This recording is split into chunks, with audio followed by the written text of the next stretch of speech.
It's the year 1881. The promise of the American West is like a fever dream that draws families from the crowded East to the vast, wild heart of the continent. There is a wilderness between the known world and the promised land that does not care who is hopeful or damned. The journey through the rough, blood-red hills of the Missouri Ozarks is hard, and every stranger's smile is a risk. Our story starts here, on a long-lost wagon trail in the heart of Ozark County. But it doesn't start with a beginning, it starts with a terrible end. On the morning of October 14th, 1881, Jebediah Stone was a fur trapper checking his lines along the banks of the Little Piney Creek when he came across a scene of deep and unsettling silence. A Conestoga wagon with a ripped canvas cover was stuck between a group of sycamore trees. There were no draft horses tied to it, which is what should have happened. The campfire next to it was just a circle of cold gray ash. There were things all over the place: a child's wooden doll, a woman's shawl, a leather-bound German Bible, and a deep, rust-colored stain that had soaked the ground below them. The Schmidt family, who were immigrants from Germany and were known to be going to Springfield, had disappeared. There were no bodies. There were no paths that led away from the camp. There was only the wagon, the broken pieces of a life that had been cut short, and a lot of blood that made people uneasy. This discovery would bring U.S. Marshal Elias Vance, a man known for his grim determination, into the closed-off and suspicious world of the Ozark Hills. He would find a cold case that was much worse than a simple robbery on the side of the road, a creepy story about a place where travelers checked in but never left. Before we get into the full story of this disturbing case, please leave a comment below telling us where in the world you are watching from and what time it is. Knowing where and when these forbidden histories find an audience is a strange comfort. You didn't plan to go to the Red Hollow Inn, you just happened to find it. The inn was in a remote hollow carved out of the area's famous red clay. It was a 2-story building made of rough-hewn pine that was permanently stained a creepy red by the dust that blew in from the hills around it. The Tobin family ran it. Martha was a woman whose smile never quite reached her eyes. Her husband Jedediah was a tall, quiet man who seemed to be a part of the shadows themselves. Their grown son Silas was a thin, creepy, quiet person who took care of the grounds with a stoic indifference. The inn's hand-painted sign, which creaked on rusty hinges, promised comfort for tired travelers and a hot meal for those who had been through the dangerous Ozark trails. It must have seemed like a gift from God. But people from the nearby town of Embers Fork, which had fewer than 100 people living there, only talked about the Red Hollow Inn in whispers. They told each other stories about strange smells that came on the night wind and travelers who were seen coming but never leaving. These were called backwoods superstitions and idle gossip by people who lived in a small isolated community. But when Marshal Elias Vance rode into Embers Fork, he found a town frozen in fear that they wouldn't say what it was. The Schmidt family was just the most recent to go missing. All of the others had one thing in common. They were last seen heading toward the Red Hollow Inn. The Civil War made Marshal Elias Vance the man he was. He had seen the worst of people and acted like a tired, cold, practical man who expected nothing less. His face was a map of hard miles and harder fights, and his eyes were a pale, piercing blue that missed nothing. When he asked the people of Embers Fork questions, they didn't answer. They would look at the distant, clay-stained hills where the Tobin's Inn was with fear, but they didn't say anything. Fear was the most valuable thing in these hills, Vance wrote in his personal journal. It was better at buying silence than gold ever was. He went to see the local sheriff, Bogard, who seemed more interested in his whiskey than in the growing list of people who had gone missing in his area. "People get lost out here," the sheriff said, slurring his words and not looking at Vance. "This land eats people." It was a dismissal, but Vance could hear the fear in the voice. The sheriff didn't fear the land. He feared something on it. Vance knew that his investigation would have to start and end at the source of the rumors because he couldn't find any help in town. He rode out alone toward the hollow, and the setting sun made long, skeletal shadows on the trail. He saw the flicker of a lantern in a downstairs window as he got closer to the inn. It was the only light in the growing darkness. It looked almost inviting, but Vance had learned long ago that the scariest dangers are often those that seem like a safe place to hide from the storm. The Red Hollow Inn was waiting, and it kept its secrets close. The inn itself seemed to give off an air of decay. The red clay dust stuck to everything and made the air taste like copper. Martha Tobin opened the door for Marshal Vance and wiped her hands on her apron. She was a heavy-set woman in her late 50s, and her face showed how tired she was of being nice. "A lawman," she said in a hoarse but warm voice. "It's not often you see this around here. Come in out of the cold, Jedediah and Silas. We have a guest." Jedediah, her husband, came out of a back room. He was a big man with a thick beard and eyes that seemed to soak up the light around them. He nodded once at Vance, a barely noticeable movement, before going back into the shadows. Outside, Silas was chopping wood. Vance watched him work through the window. His movements were unnervingly smooth and rhythmic, like a machine. He never once looked at the inn. Martha was a good hostess and offered Vance a room and a hot meal. Vance agreed, knowing that to learn the inn's secrets he would have to fit in with its daily life. He wanted to know about the Schmidt family. "Oh, what a tragedy," Martha said, shaking her head. "Yes, they went by. We offered them a room, but they wanted to get as far away from us as possible before night fell, so they went west. It's a dangerous road." Her story made sense, and she looked genuinely worried, but as she talked, Vance saw a small dark stain on the cuff of her sleeve that she seemed to be trying to hide with the fold of her arm. It was a small detail that could have been easily ignored, but Vance knew from experience that the most horrible truths were often hidden in the smallest, most overlooked details. He knew that not only Martha was watching him, but also the house itself. That night, Marshal Vance couldn't sleep in his second-floor room. The old inn creaked and groaned around him, and the wood settled with sounds like long sighs. He couldn't afford to sleep. He heard the sounds of the house, Jedediah's heavy, measured footsteps on the floor below, the scrape of a chair, and Martha's voice. There was only silence from Silas, though. The silence was the most disturbing part. A rhythmic, dragging noise came from the yard outside around 2 a.m., breaking the silence. Vance carefully made his way to the window and looked through the warped glass. In the pale moonlight below, Silas was pulling a heavy burlap sack from the barn toward a small windowless building that was set back near the woods. The smokehouse was there, but its chimney never let out any smoke. Silas moved with a purpose that was both planned and scary. He went inside the building, and a few moments later, a faint, flickering light, like that of a single candle, could be seen through the cracks in the door. The sound of dragging had been heavy and wet. Vance's mind raced through the options, and each one was worse than the last. He thought about going up to Silas right then and there, but there were 3 of them and 1 of him. It would be stupid to confront someone in public without proof. He needed more than that. He needed to know what was in that smokehouse, but even more, he needed to know why the Tobins were doing such terrible things. As the first light of dawn began to appear on the horizon, Silas came out of the smokehouse with nothing. He went back to the main house as quietly as he had left. Marshal Vance was left alone with the grim knowledge that the Red Hollow Inn was not a place to rest, but a place to process. The next day, Vance pretended to be interested in the Tobin property and told Martha he was looking for a place to build a home. He needed a reason to look around the grounds without anyone noticing. "This is a nice piece of land," he said, looking at the woods that surrounded the inn, "but this red clay seems to get into everything." Martha smiled with her lips thin.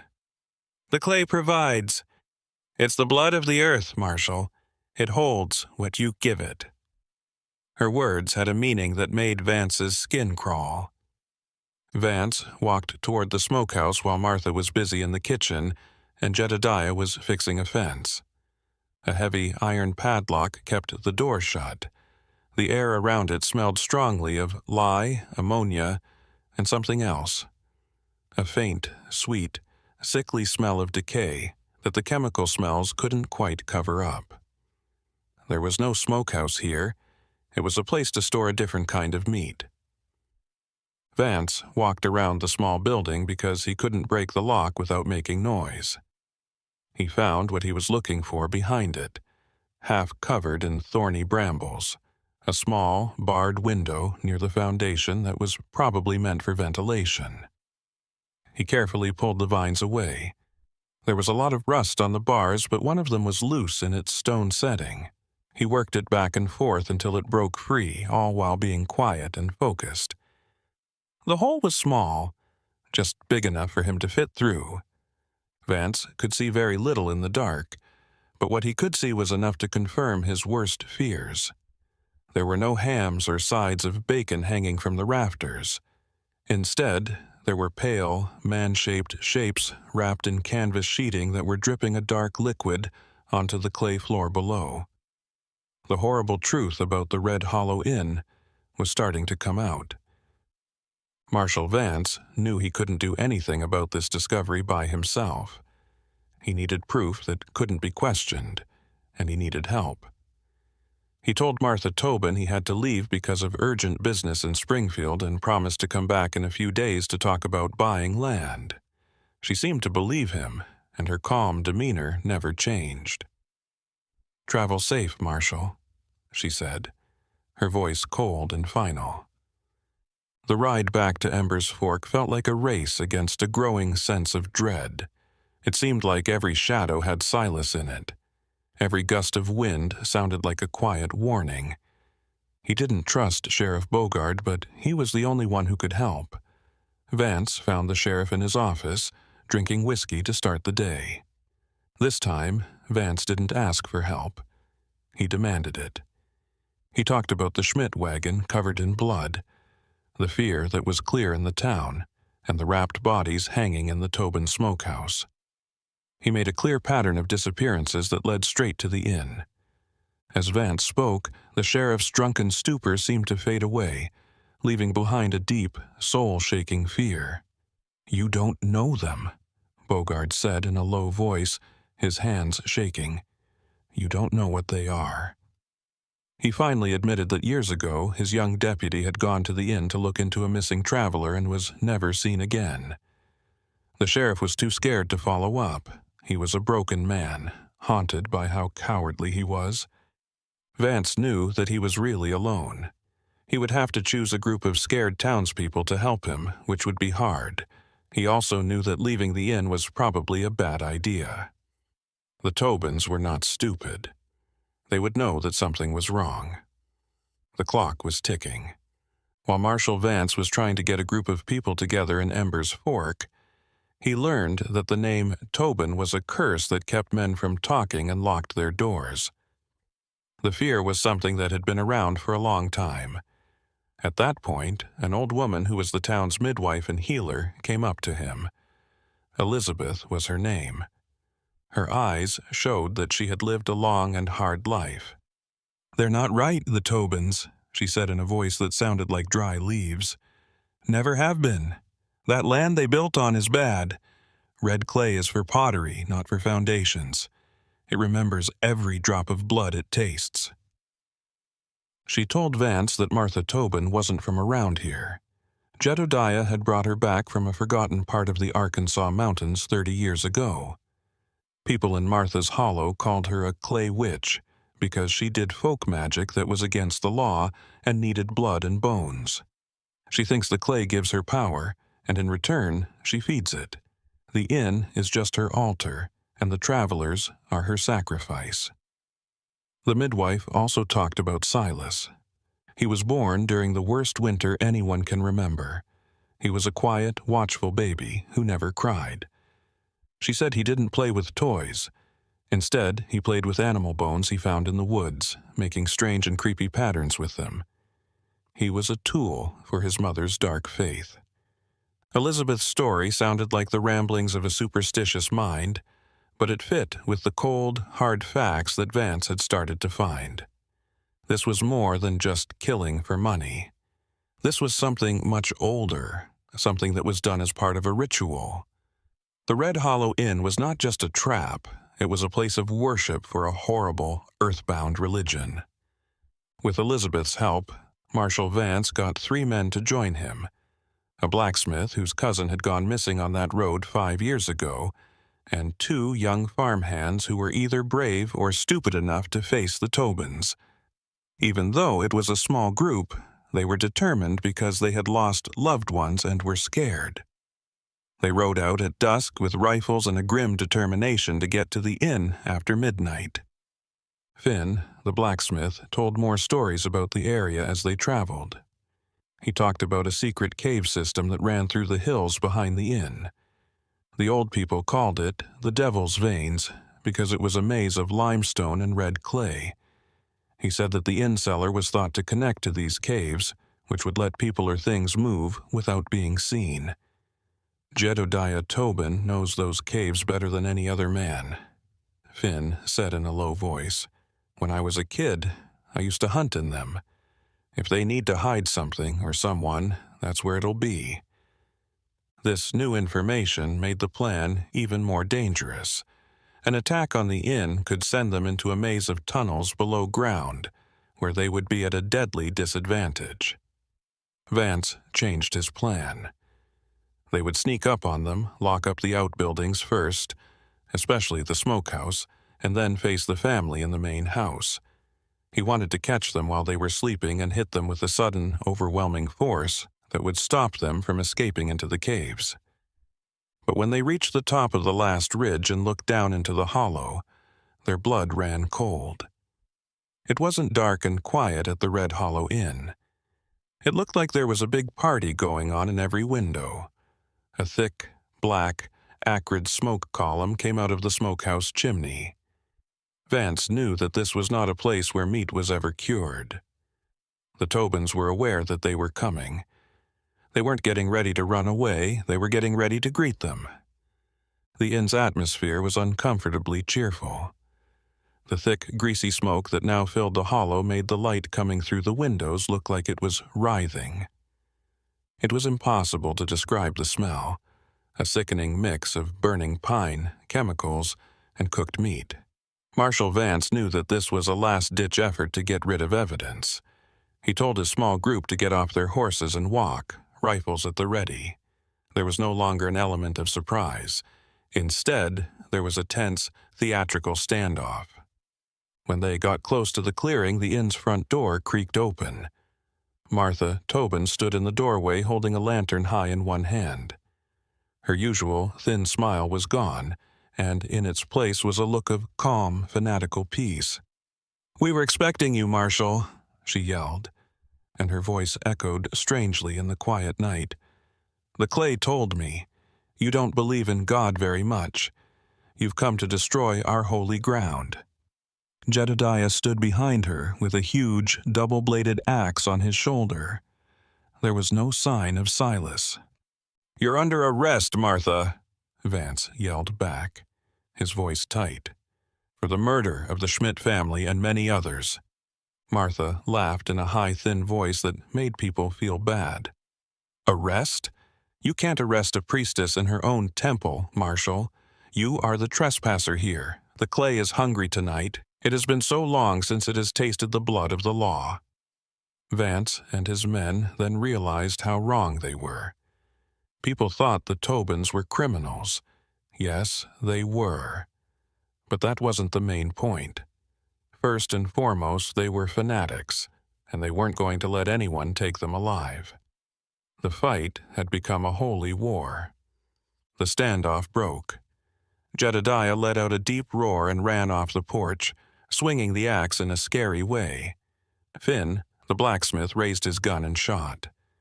The shot sounded like thunder in the hollow, and the big man staggered but didn't fall. He was a monster of pure rage, driven by something more than human flesh. Vance ran to the side of the house to look for Silas, while Jedediah held the posse down with his furious attack. He knew that the son was the most dangerous of the three because he was quiet, smart, and hard to predict. He saw something moving near the barn and ran toward it, yelling for one of the farmhands to cover him. The smell of fresh blood in the barn was very strong. A lantern made the shadows on a horrible scene move. The 2 draft horses that were missing from Schmidt's wagon were dead on the floor. But that wasn't what caught Vance's eye. Silas Tobin was standing in the middle of the barn, over a big wooden box with a bloody hammer in his hand.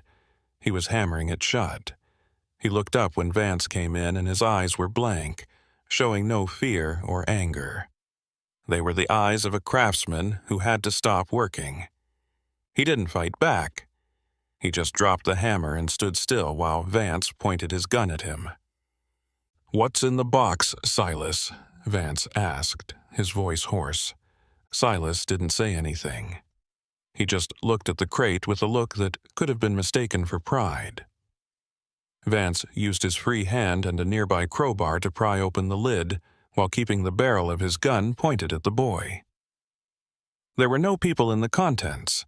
The Schmidt family's things, clothes, books, pots, and pans are all carefully broken down into small pieces, as if they were being packed for a long trip into nothingness. A scream from outside broke through the night before Vance could figure out what was going on in the barn. He turned around and saw one of the young farmhands fall with a pitchfork stuck in his back. Martha Tobin stood on the porch of the inn, her face twisted into a mask of ecstatic rage. She threw the pitchfork with amazing strength and accuracy. The tide of the fight had turned against them. Jedediah was still in a brutal fight with Finn the blacksmith, even though he was hurt. The other farm worker was so scared that he couldn't move. Vance knew he didn't have much time. He made a choice. He left Silas alone and ran out of the barn, shooting Martha with his revolver. His first shot missed and hit the door frame next to her head, breaking it. His second hit her in the shoulder, and she screamed, more out of anger than pain. Finn was able to hit Jedediah's head with the butt of his rifle at that moment, making a sickening crunch. The giant finally fell to the ground, unconscious but still breathing. The fight looked like it was over. The last farmhand ran to his friend who had fallen, but it was too late. Martha cursed Vance while holding her shoulder. "You have sealed your doom, lawman. You cannot stop the harvest." Vance quickly tied her hands and then went to check on Jedediah. He realized he had made a mistake when he tied the giant's wrists. He had left Silas alone. He turned back to the barn just in time to see Silas slip out a back door and into the woods, where he moved quickly and quietly toward the hills where the caves were waiting. He had let the real monster get away. After the battle, there was a grim accounting. Jedediah Tobin was badly hurt, and one of the posse was dead. Martha was hurt, but she was still defiant, whispering what sounded like prayers or spells to the red earth below her feet. It was very important to search the inn thoroughly right away after Silas left. The main floor was disturbingly normal, a clean kitchen, a common room with a few tables, and everything was so clean that it looked like it had been cleaned. There were no trophies or keepsakes from the travelers who had come through. It was like they had never existed. Vance did find a small, leather-bound ledger hidden under a loose floorboard under Martha's bed in Tobin's private quarters, though. It wasn't a book of accounts. It was a terrifying list. There was a name, a date, and a strange description on each page. One entry said, "The Schmidts, October 13th, 1881. A full tithe. 1 man, 1 woman, 2 young. Good stock. The clay is pleased." Another, from a year earlier, said, "Elijah Poe, traveling preacher. Thin, but his voice was strong. He will sing for us now." There were more than 40 entries over the course of a decade. each one taking 40 lives and turning them into a few chilling words. This ledger was the cold, hard proof Vance needed, but it made the mystery even more complicated. What did a full tithe mean, and what did it mean for a preacher to say, "I will sing for us now"? The real nature of Tobin's creepy work was still a mystery. Vance thought the answer was below their feet, in the cellar that must have led to the devil's veins. And now, the search for Silas turned into a frantic race to find the whole forbidden truth before it could be lost forever in the cave's darkness. The door to the cellar was at the back of the kitchen, behind a big rack of food. It was locked from the outside. When Vance slid the heavy iron bolt back, a wave of cold, still air washed over them. It smelled like the smokehouse, but 10 times stronger. The smell was like that of a grave. Vance left Jedediah, who was hurt, and Martha, who was spitting, in the care of Finn and the other farmhand. Then he took a lantern and went down the stone steps by himself. He had his gun out and was on high alert. He knew Silas might be hiding in the shadows below, waiting for him. It was much bigger than he thought it would be. The red clay was carved out of the ground, and thick wooden beams were used to support it. The first room was for storing things like barrels of salted meat, jars of preserves, and bags of root vegetables. It all looked perfectly normal, like a facade of rustic home life. But there was another door on the other side of the room. This one was made of heavy, reinforced oak and had iron straps around it. There was no lock on it. As Vance got closer, he could hear a soft, steady dripping sound coming from behind it. Vance pushed the heavy door open with his heart racing. The light from the lantern cut through the darkness and showed a long, tunnel-like room. And at that moment, the marshal knew what the ledger meant. He knew what the Tobins had been picking. He knew what they did to the travelers who checked in but never left. What he saw was something that came from the darkest, most forbidden parts of hell. It was a museum of the dead. There were people in the room. They were arranged in strange dioramas and stood still in lifelike poses. The Schmidt family was there, sitting around a ghostly dinner table.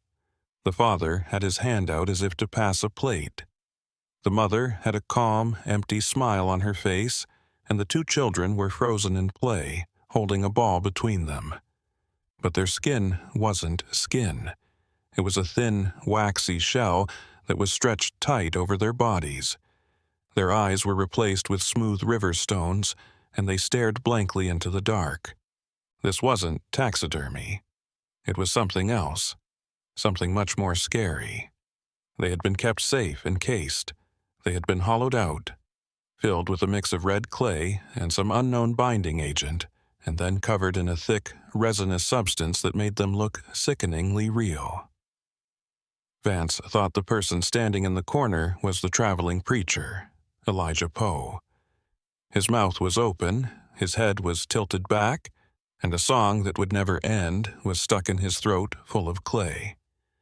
This was Silas's art, his work. The barn was where he worked, and the cellar was where he showed off his work. The Tobins weren't just killing their guests, they were making them stay at the Red Hollow Inn forever, where they would never speak again. Vance felt sick and angry all at once. He had never seen anything like the methodical, artistic depravity of it all. The rhythmic dripping he heard was resin leaking from a newly sealed seam on one of the Schmidt kids. He wasn't just in a basement, he was in a murder museum. That underground gallery showed the full, horrifying extent of the Tobin family's craziness. There were dozens of figures in the cellar, a quiet gathering of the missing and the lost. Some were posed alone, others in groups.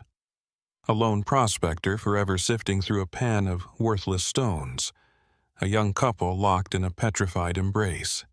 Each figure was a reminder of a life that was cut short and turned into a creepy piece of art. It was amazing and sickening how much detail there was. Silas had preserved their final expressions, their clothing, even the calluses on their hands. He was not just a killer. He was an artist, a sculptor whose medium was human flesh and clay. Vance found the entrance to the cave system at the very back of the cellar gallery. The red clay wall had a dark, gaping hole in it, and the air that came out of it was cold and old. Silas was in there somewhere, in the labyrinthine darkness of the devil's veins. Suddenly, a sound from above, a gunshot, followed by a scream of rage. Vance turned around and ran back up the stairs to the cellar, his mind racing with the terrible things he had just seen. He ran into the kitchen and saw that it was a mess. Finn, the blacksmith, was lying on the floor with a cut on his head that was bleeding. The young farmhand was shocked. There was no one in the chair where Martha Tobin had been tied up, and there was a rope on the floor. She was so angry and crazy that she was able to chew through the ropes that tied her wrists, grab the farmhand's gun, and shoot Jedediah, who was now dead on the floor. She didn't kill her husband out of kindness. She did it as a last, desperate act of sacrifice. "The clay has its tithe!" she screamed, her eyes wide with fear. Then she turned and ran out the back door, disappearing into the night. The investigation had turned into a desperate search for a man. 2 people from the Tobin family were now free in the dangerous Ozark wilderness that they called home. Vance knew that Martha, who was hurt and on foot, wouldn't get far. Silas, on the other hand, was different. He had grown up in these hills and knew the cave system very well. He could be anywhere. A bigger, more organized group of people came from Gainesville, the county seat, as dawn broke. Vance had sent a rider ahead of the raid to get them. The new men, tough lawmen and trackers, were shocked by what they found in the cellar. The story of the clay people at the Red Hollow Inn spread like wildfire. It was too horrible to be true, but there was no way to deny it. The inn and the land around it were declared off limits because they were so dirty. The posse broke up into 2 groups. One group, led by an experienced tracker, went after Martha. The other group, led by Vance, got ready to go into the devil's veins to look for Silas. Vance was aware of the dangers. They would be on Silas's turf in the dark caves. He could pick them off one by one, using the shadows and what he knew about the area to his advantage. Before going into the caves, Vance took one last look around the barn, which was Silas's workshop. He found a bunch of rough sketchbooks in a corner. The pages were full of drawings of the human body in different poses that were very precise. There were also maps, though. They were detailed, hand-drawn maps of the cave system with some chambers circled and strange, spidery writing next to them. There were notes like the Whispering Gallery, the Marrow Pits, and Father's Throne. It was a map of Silas's underground kingdom, a guide to the horrors that awaited them below the blood-red hills. The search for Martha Tobin ended less than a mile from the inn. The trackers found her at the bottom of a steep ravine where her body was broken.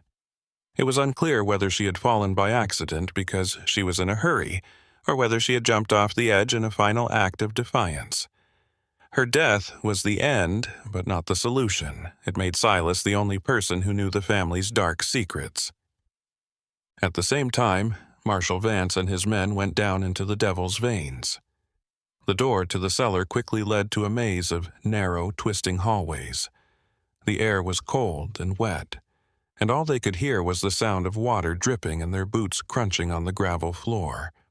The red clay was everywhere, and it stained the limestone walls like old blood. They used Silas's creepy maps to find their way through the maze. The names on the map quickly made clear what they meant. The Whispering Gallery was a big cave where sounds traveled very well. It was a great place to set up an ambush. They went through it in complete silence with every man holding his breath. They found the Marrow Pits deeper in, which were deep holes in the cave floor filled with broken and thrown away human bones. Silas had thrown away the parts of his victims that he didn't use in his sculptures here. It was a boneyard that showed how big the Tobin slaughter was, with more than the 40 names in the ledger. It became very clear that the Tobins had been doing their bloody work for more than 10 years, going back a generation. The group was not only looking for a man, they were also looking into a family history of mass murder and ritualistic horror. Silas's map said that the deepest part of the cave system was a room called Father's Throne. The way to it was narrow and dangerous. As they got closer, they heard a low, steady sound coming from the dark ahead. It was a soft, deep chant. Vance told his men to put out their lanterns and only move forward by the dim light that came through cracks in the rock above. They snuck up to the door of the room and looked inside. The sight was the last, mind-blowing madness. The room was like a natural amphitheater. In the middle of it all, on a huge rock formation that looked like a throne, was the dried-up body of a man. He wore a crown made of human finger bones and a cloak that looked like human skin. Silas was kneeling in front of this ugly statue. He was the one who was chanting, doing some kind of ritual in front of the dead body. Vance suddenly understood who the body must be: Jedediah's father, the first patriarch of this cursed family. The Red Hollow Inn was not the start of the horror. It was just the latest chapter. This was a belief in murder and madness that was passed down from father to son. Silas wasn't just an artist. He was also a priest who took care of his ancestors' dirty altar. He was so focused on his ritual that he didn't see the police officers around him. The hunt was over, but the mystery only got deeper. Its roots went back to the forbidden history of these old hills. Vance gave the go-ahead. The posse burst into the room, their lanterns flashing to life and shining a harsh, revealing light on the gruesome scene. Silas didn't move. He didn't fight back. He stopped chanting and looked up at them, his face blank. The chase was over, but the quiet that came after was scarier than any fight. He was caught without saying a word of protest. As his men held Silas down, Vance walked up to the strange figure on the throne. The body was old and had been mummified by the dry air in the cave. There was another ledger hidden in the folds of the skin cloak. Its leather cover was old and cracked.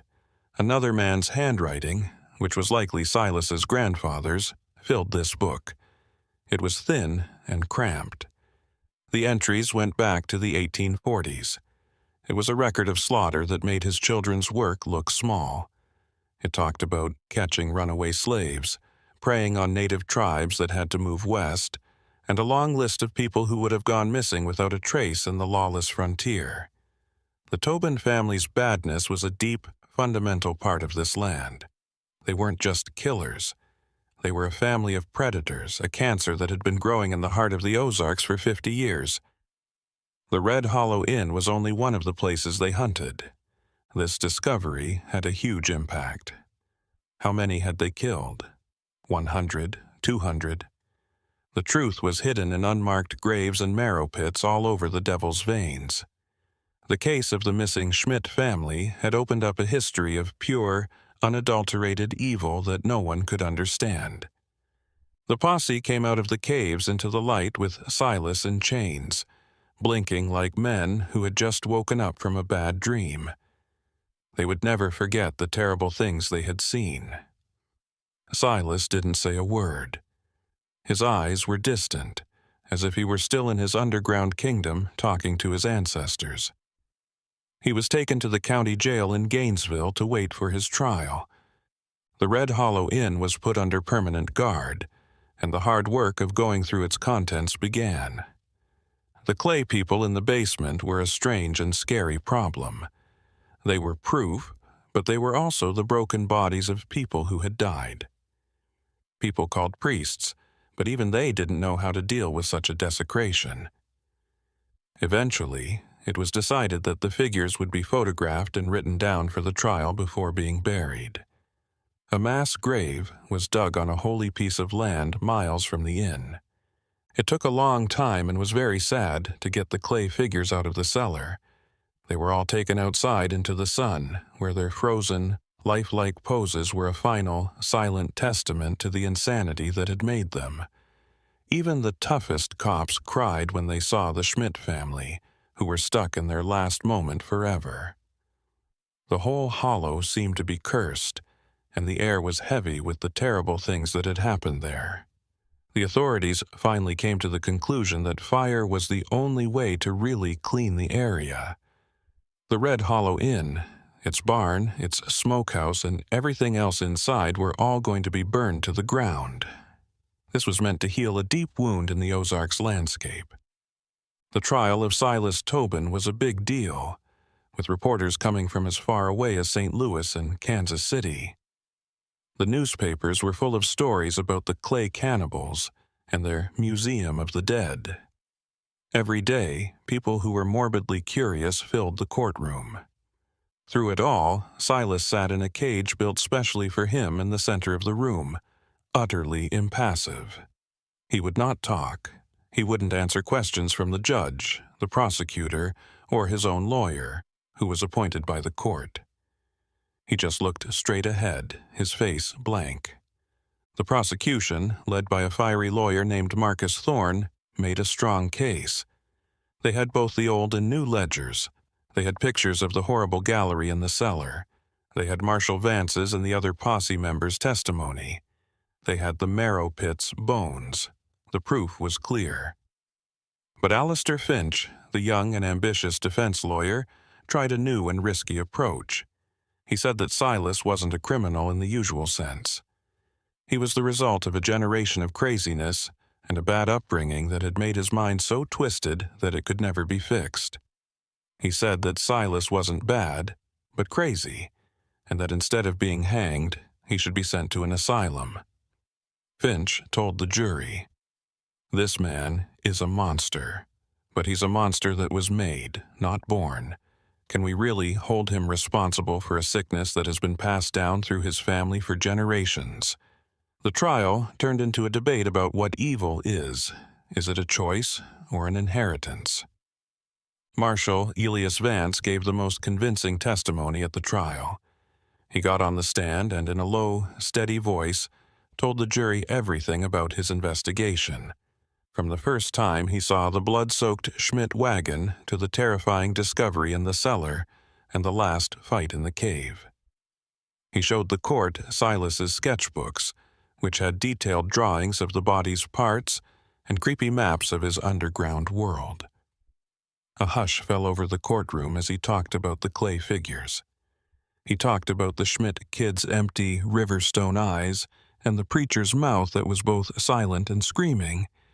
His words made a picture so clear and so scary that some of the jurors looked upset. For the first time during his testimony, Silas Tobin showed a hint of emotion. A small, almost unnoticeable smile touched the corner of Silas's lips as Vance talked about the clay figures. It wasn't a happy smile. It was a proud smile. An artist's work was finally being recognized and talked about in detail to an audience. At that moment, everyone in the courtroom got it. It was a legal move to say that someone was insane, but the truth was much scarier. Silas was not insane in a way that made him less responsible. He was fully aware of what he was doing. He was doing something holy, a creative process that, in his messed-up world, was beautiful and important. He wasn't crazy. He really believed in the horrible religion of his family, and killing people was his way of worship. It took the jury less than an hour to make a decision. There were 42 counts of first-degree murder against Silas Tobin, one for each name in the new ledger.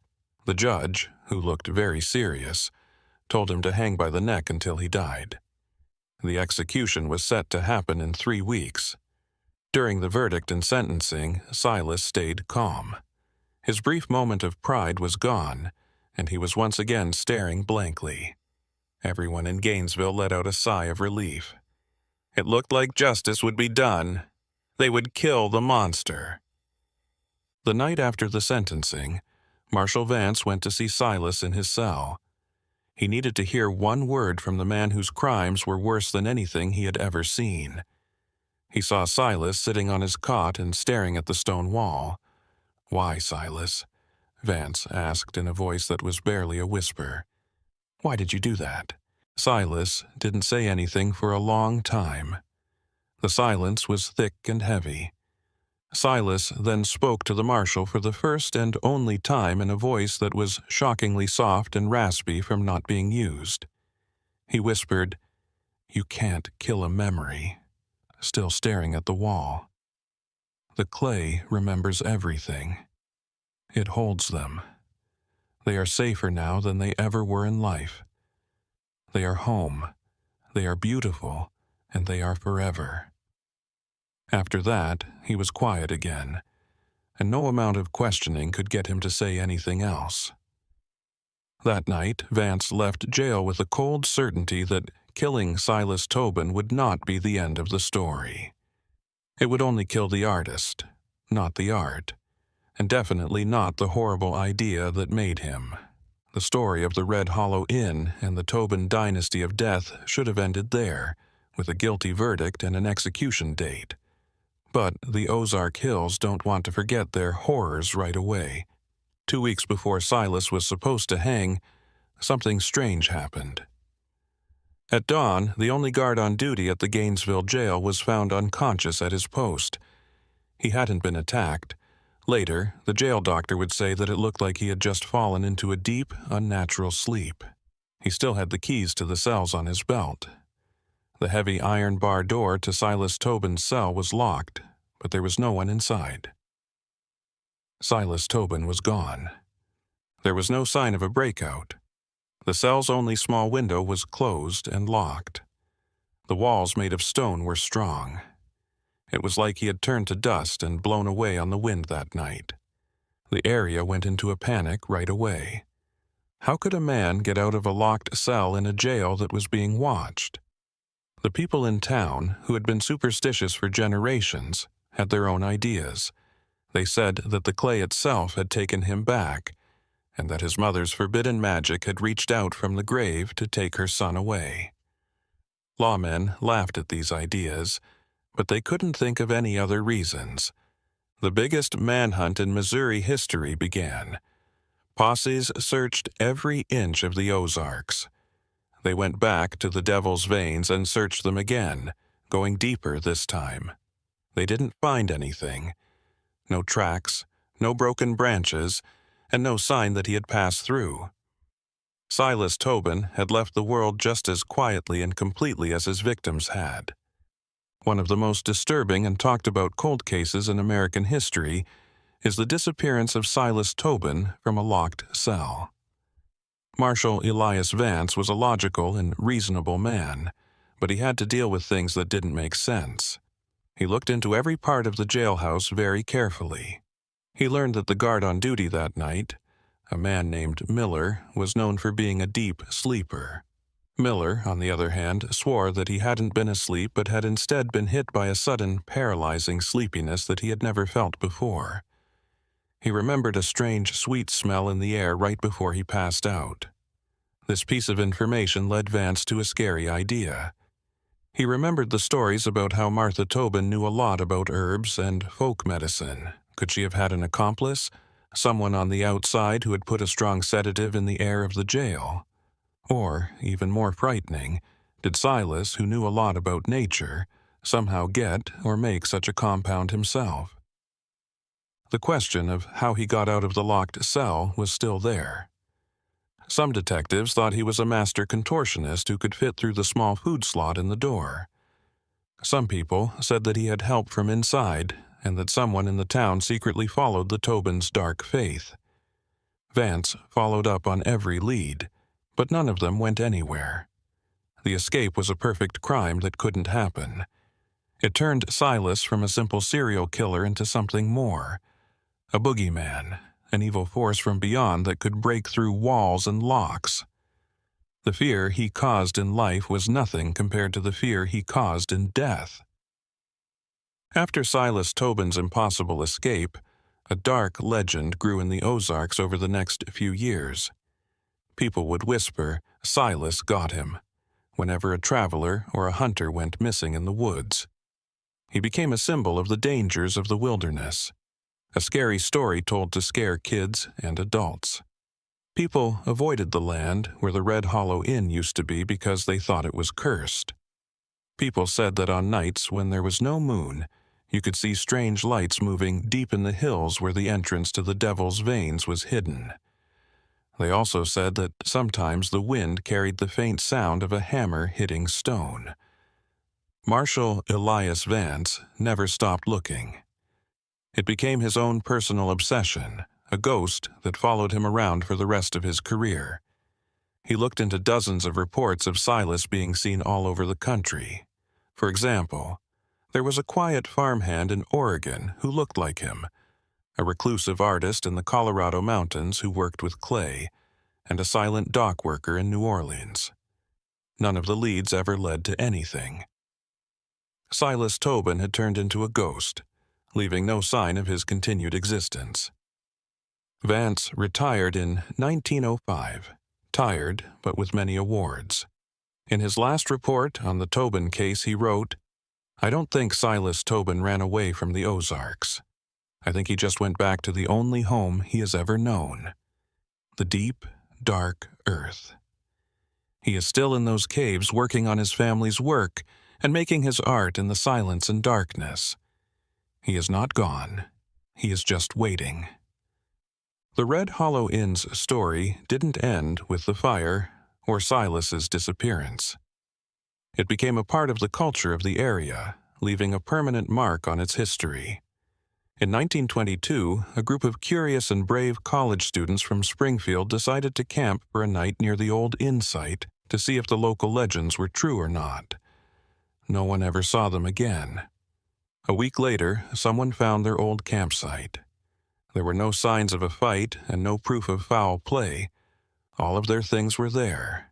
They had just disappeared, like the victims of the Tobins a generation earlier. The case caused a new wave of fear and made the area even more cursed. The authorities blew up the entrances to the Devil's Veins with dynamite in the hopes of trapping any evil that was still there. But the people who lived there knew it was pointless because you can't block off something that is part of the land itself. In 1954, the story took another strange turn. A road crew blasting through a hillside several miles from the inn site while building a new highway through Ozark County broke into a cave that had never been seen before. They found what looked like a rough, empty workshop inside. In the middle of the cave, on a rock pedestal, was a single new clay figure. It was a man in modern clothes who looked like he was running away in fear. Later, forensic analysis showed that the figure was one of the university students who went missing in 1922. Someone, either Silas or someone else doing his work, had still been working, using secret parts of the cave system to keep the family's creepy art going. This new discovery, decades after the original crimes, shocked both the police and the public. It proved that the Tobin evil had not died with Martha and Jedediah, or been locked up with Silas. It was a living thing that wouldn't go away. The one clay figure was a sign. It was a work of art that was meant to be found and was a sign of continued existence. Researchers in criminology and psychology who looked into the case were confused. Most serial predators need their work to be seen in some way, but Silas worked in complete secrecy until he was caught. Why would he or his successor leave a creation out in the open after decades of silence? One scary theory said that the real Silas had been dead for a long time and had trained an apprentice to carry on his family's dark traditions.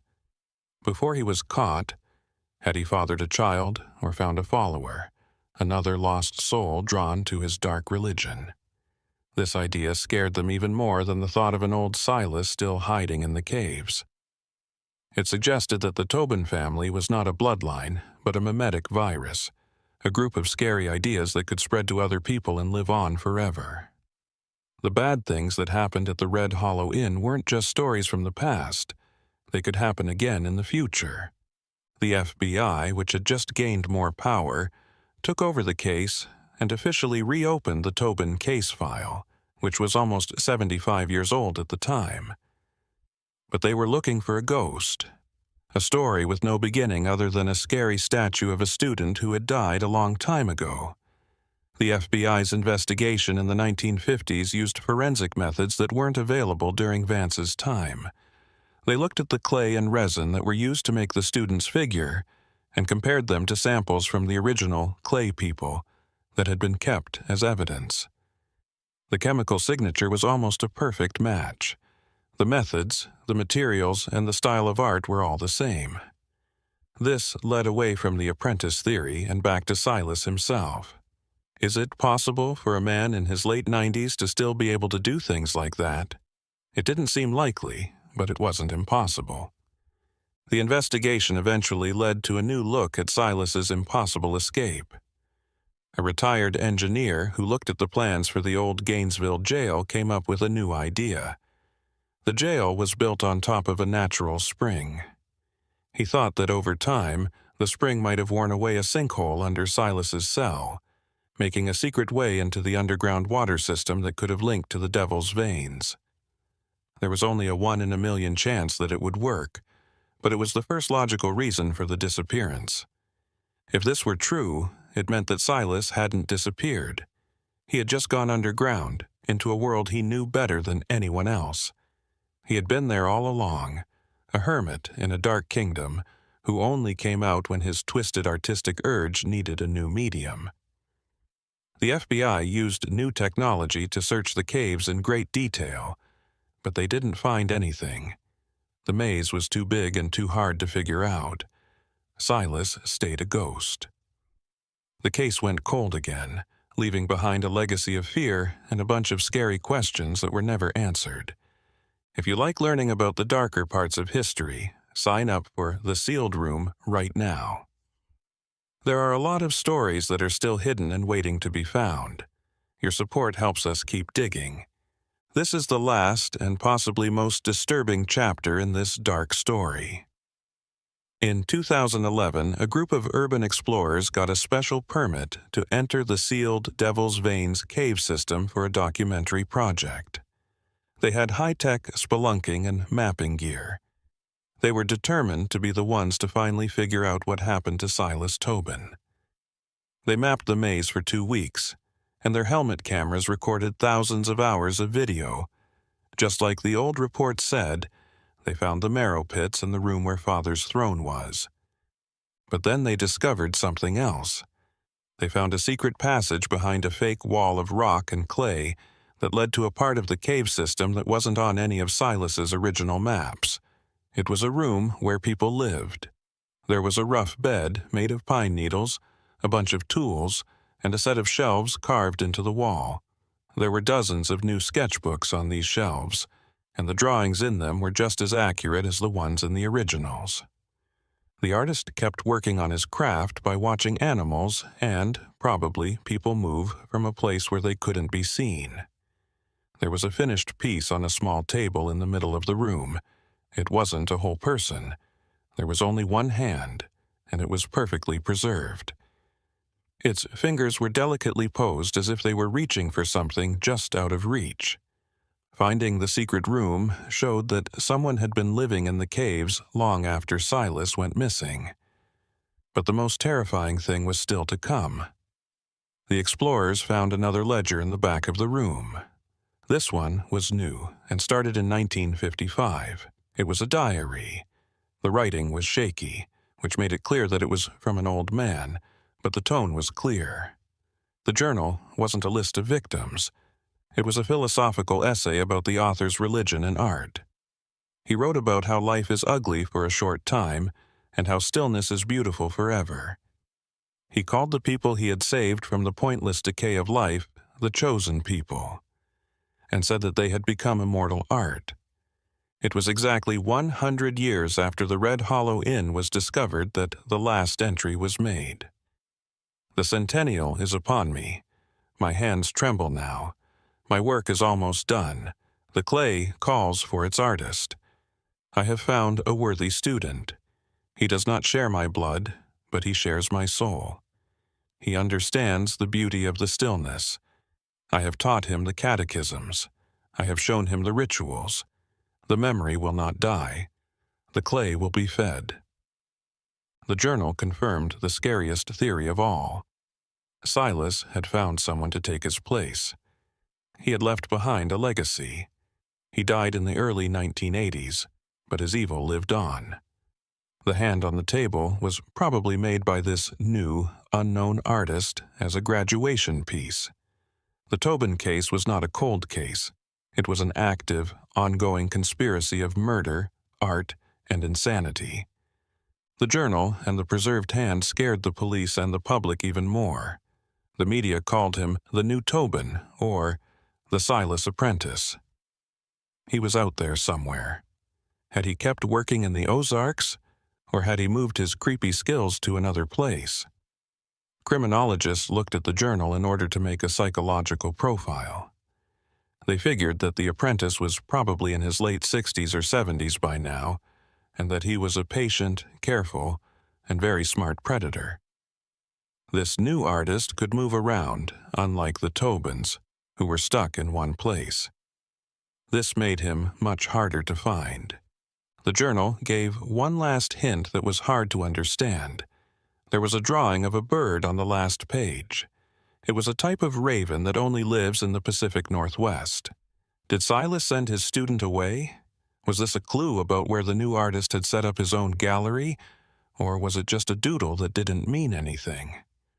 The FBI followed up on the lead by comparing missing persons cases from Oregon and Washington with the Tobins' known methods, but they couldn't find any clear connections. The trail went cold. If the apprentice exists, he is still a ghost, a perfect predator who learned from his master's mistakes. He doesn't leave any proof. He doesn't stay still. He has improved the Tobin family's way of killing people for the modern age. The story of the Red Hollow Inn and Silas Tobin is a scary reminder that some bad things never go away. They just sleep and change. The actual inn is gone, destroyed by fire and time. The caves are closed again, and this time they are more secure. But the story is still a deep scar on the Ozarks' soul. Historians and fans of true crime are still looking into the case, arguing about the impossible escape, the existence of the apprentice, and the final number of victims claimed by this dynasty of death. The official number is 42, but the bones in the marrow pits suggest that the real number is in the hundreds. This makes the Tobins possibly the most prolific serial killers in American history. Their crimes were the result of a perfect storm of being alone, having the chance, and having a deeply ingrained mental illness that runs in their family.